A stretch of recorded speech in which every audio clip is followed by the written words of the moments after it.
So in this video is the first impression of the T-34S. It's in the store at the moment alongside the Panzer 5.4 in a little bundle.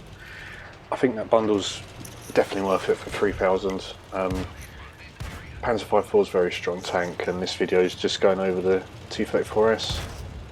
I'm also looking in the store. I think this bundle is expensive, but you're getting the best red tank, cold steel, and probably the best black tank as well. I'm tempted to actually get that bundle myself, just to complete that. This little bundle, probably not worth it. I've got the gross truck there, very derpy, not worth it.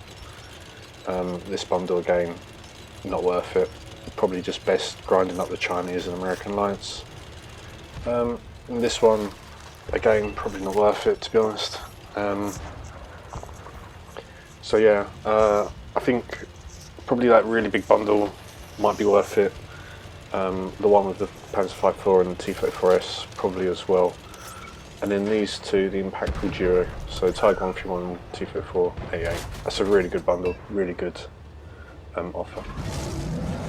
And just got the weekly deal of the Scourge, which I'm tempted to get eventually. But we're on Mali. We've come to this ridge. It looks like a little platoon of light tanks have pushed quite aggressively onto this ridge. We've got a TD going up the hill, so it looks like none of the enemy have gone up the hill. So we're just on this ridge. We've got a nice tracking shot on that tank earlier, and the lights managed to finish off. So just whilst we're repositioning, this is the armour for the T-34S. The interesting thing with this tank is that it's got spaced armour, as you can see on the sides and around the turret. So yeah, it's quite good in that sense. There's not too much spaced armour at tier 5. From what I've played, it's a nice little tank.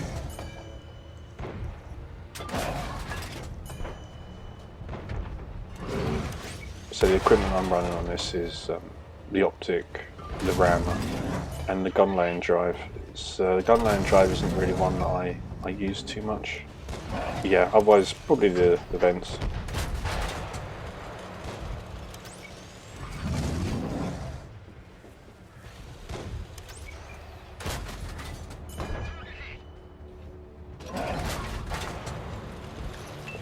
So push really nicely. Those lights really they're going in all the right areas to light the enemy team up. And we're just putting the gun to use. So yeah, as you can see, nice to reload on it as well, just over 3 seconds there. Yeah, it's fairly accurate.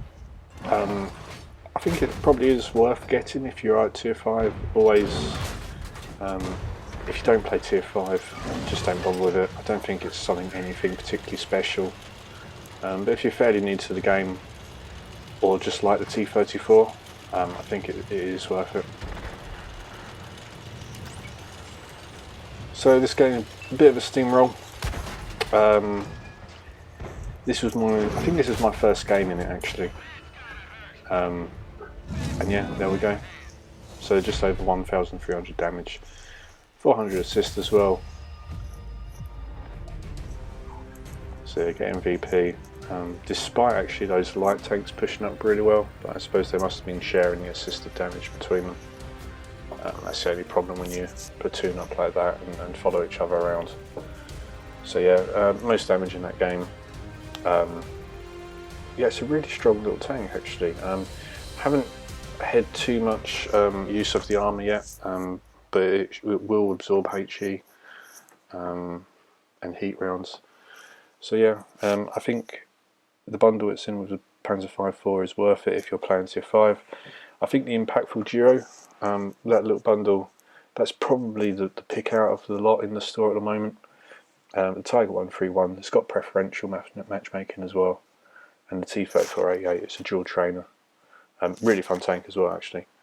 And yeah, the big bundle at the, with the Ragnarok, the Eradicator, and the Loathe. That's the one I'm tempted to put some more gold into the game to get, but I'm not too sure if it's worth it really, to be honest. But yeah, that was the T-34S, T-34 shielded, however you want to call it. Yeah, so thanks for watching.